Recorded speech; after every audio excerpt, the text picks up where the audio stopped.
Hello viewers, welcome to IT System Admin and Information Technology Learning tutorial channel for you. Today in this tutorial I am going to show you how to check Wi-Fi signal strength on Windows 11 computer.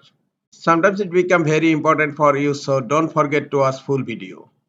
To check Wi-Fi signal strength on Windows 11 computer, click on search. In search, type CMD. Right click on command prompt and click on run as administrator. Now click on yes. In command prompt type netsh wlan show interfaces. Now hit enter.